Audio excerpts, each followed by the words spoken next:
IMA Kopargaon शाखेचे तहसीलदारांना निवेदन. CCMP पात्र BHMS डॉक्टरांच्या MSc नोंदणीला विरोध. मेडिकल असोसिएशन कोपरगाव शाखेने CCMP पात्रता प्राप्त BHMS डॉक्टरांची महाराष्ट्र मेडिकल कौन्सिल MMSC मध्ये नोंदणी करण्याच्या प्रस्तावाला विरोध दर्शवत कोपरगाव तहसीलदार यांना निवेदन दिले आहे. या प्रस्तावामुळे संपूर्ण MBBS शिक्षण व प्रशिक्षण न घेतलेल्या व्यक्तींना आधुनिक वैदिक करण्याची परवानगी मिळण्याची शक्यता असल्याने गंभीर चिंता निर्माण झाल्याचे निवेदनात म्हटले आहे.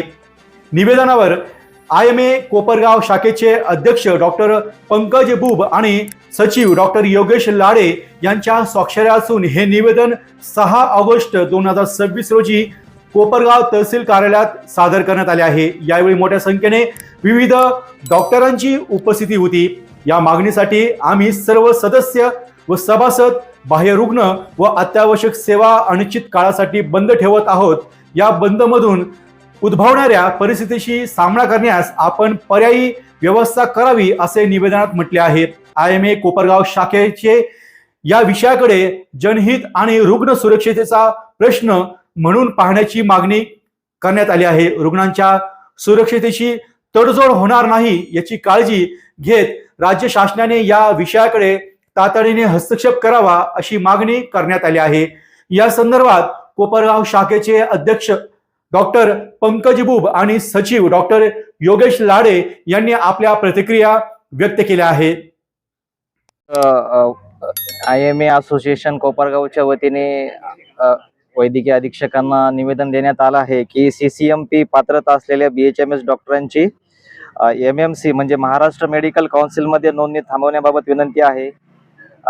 या मागण्याबाबत त्यांच्या ज्या काही रास्त मागण्या आहेत याबाबत मी वरिष्ठ कार्यालयाला प्रशासनाला कळवेल आणि रुग्ण सेवा बंद आहे असं त्यांनी कळवलं आहे.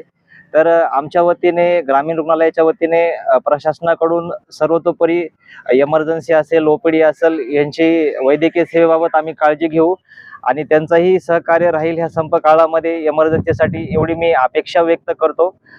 त्यांच्या मागण्याबाबत मी वरिष्ठ कार्यालयाला पत्रव्यवहार करून योग्य त्यांचा निर्णय व्हावा अशी मी शुभेच्छा देतो. धन्यवाद. ऑगस्ट 2026 या दिवशी कोपरगाव IMA हे स्ट्राईकवर जात आहोत. तसे गेल्या 2 दिवसापासून स्ट्राईक चालू आहे, पण ही स्ट्राईक जी होती ती फक्त बाह्य रुग्णसेवा बंद होती. आता आजपासून बेमुदत बाह्य रुग्णसेवा त्या व्यतिरिक्त इमर्जन्सी सर्व्हिसेस किंवा अत्यावश्यक सेवाही बंद करण्याचा निर्णय घेतला आहे. त्याच्यामागची कारणं अशी आहेत की महाराष्ट्र शासनाने BHMS डॉक्टरांना CCMP कोर्स अंतर्गत मान्यता देऊन त्यांना 1 वर्षाची पोस्ट करून फार्मॅकॉलॉजीची सब्जेक्टविषयी त्यांना नॉलेज देऊन किंवा एक जॉईंट कोर्स करून त्यांना MMC मध्ये अंतर्भूत केलं आहे. महाराष्ट्र मेडिकल काउन्सिल ही जी काउन्सिल आहे ही फक्त MBBS डॉक्टरांनाच मान्यता देते. पण आता ह्या कोर्स अंतर्गत किंवा ह्या कोर्स केल्यानंतर BHMS डॉक्टरांना ॲलोपॅथीची परमिशन ऑफिशियली महाराष्ट्र मेडिकल काउन्सिलकडून मिळणार आहे. आणि तसं पाहिलं तर ही जी बाब आहे ती न्यायालयाच्या अखत्यारीत सध्या आहे, त्याच्यावर डिसिजन चालू आहे. पण हा डिसिजन माननीय न्यायालयाचा डिसिजन येण्या अगोदरच महाराष्ट्र शासनाने हा GR पारित करून BHMS डॉक्टरांना सरळ ॲलोपॅथीची परमिशन दिलेली आहे.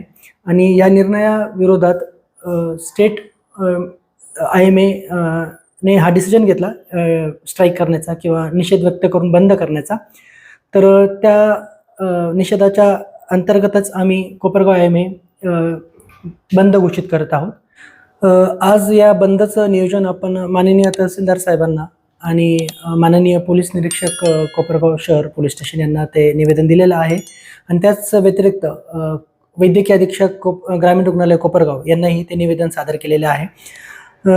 या निषेध किंवा या बंदचा झळ सामान्य लोकांना पोहोचू नये किंवा त्यांचे कुठल्या प्रकारे हेळसांड होऊ नये आणि अत्यावश्यक रुग्णाला कुठल्या प्रकारे त्यांच्या जीविताला धोका पोहोचू नये याची काळजी एक डॉक्टर म्हणून आम्ही सर्वजण घेत आहोत. आणि त्याची जबाबदारी किंवा त्याचं भानही आम्हाला सर्वांना आहे.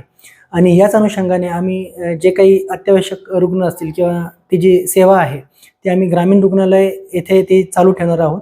आणि त्या अनुषंगाने किंवा त्या याचं पत्रही आम्ही वैद्यकीय अधीक्षकांना दिलं आहे की कुठल्याही प्रकारचे इमर्जन्सी पेशंट जर इथे आलेत जे नाकारले जातील प्रायव्हेट हॉस्पिटलमधून, त्यासाठी तुम्ही आमच्याशी संपर्क साधा आणि त्यासाठी जी काय सर्वतोपरी गरज किंवा मदत आमची लागेल ती आम्ही नक्कीच पुरवू. आणि कुठल्याही प्रकारे आम्ही कुठल्याही पेशंटच्या जीविताला धोका होणार नाही म्हणजे यासाठी आम्ही पुरेपूर प्रयत्न करू.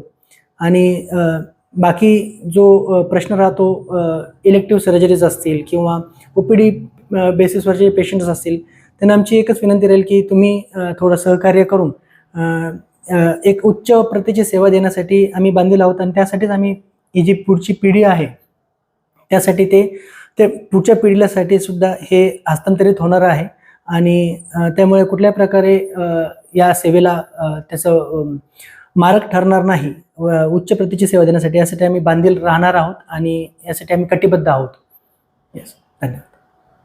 आता असं जर म्हटलं तर हे जे प्रकरण आहे हे सध्या न्यायप्रविष्ट आहे आणि हे उच्च न्यायालयाकडे पण प्रलंबित आहे. याची सुनावणी लवकरच होण्याची शक्यता आहे. पण त्याआधीच जे महाराष्ट्र मेडिकल काउन्सिलमध्ये सरकारने गडबड करून लवकरात लवकर ही जी प्रक्रिया चालू केली आहे तर या विरोधात हे आंदोलन आहे. ह्या आंदोलनाचा आमचा महत्त्वाचा मुद्दा असा आहे की यामुळे जर न्यायप्रविष्ट आहे त्यावर लवकरच निर्णय होणार आहे तर एवढी गडबड कशा करता करावी. दुसरी गोष्ट की ही दुहेरी नोंदणी या होमिओपॅथी डॉक्टरांची यामुळे होणार आहे महाराष्ट्र मेडिकल काउन्सिलमध्ये पण आणि होमिओपॅथिक काउन्सिलमध्ये पण.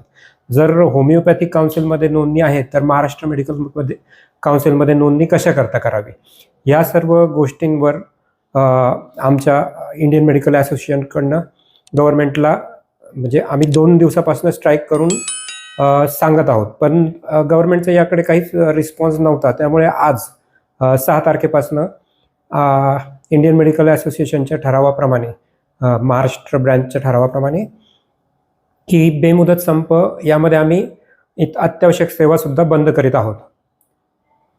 तर यामुळे मग जी परिस्थिती निर्माण होईल वगैरे तर याची प्रशासनाने नोंद घ्यावी आणि यावर लवकरात लवकर त्यांनी त्यांचे रिप्लाय द्यावा. रुग्णांची गैरसोय होऊ नये आणि रुग्णांना उच्च दर्जाचे जे आमच्याकडनं सेवा मिळते ती सेवा तशीच राहावी याकरताच हे सर्व चालू आहे. आणि माझे रुग्णांना आव्हान आहे की ह्यामध्ये रुग्णांची काही गैरसोय होणार नाही याची आम्ही इंडियन मेडिकल असोसिएशनकडने पूर्ण काळजी घेऊ. इमर्जन्सी त्यांना जी काही पूर्ण मदत करायची असेल ती आमच्याकडनं करण्याचा प्रयत्न करू. डी न्यूज वृत्तवाहिनी सामाजिक, शैक्षणिक, राजकीय, धार्मिक, सहकार, सांस्कृतिक, कृषी या सर्व चालू घडामोडींचा वेध घेणारी वृत्तवाहिनी. डी न्यूज वृत्तवाहिनी, वेध वर्तमानाचा.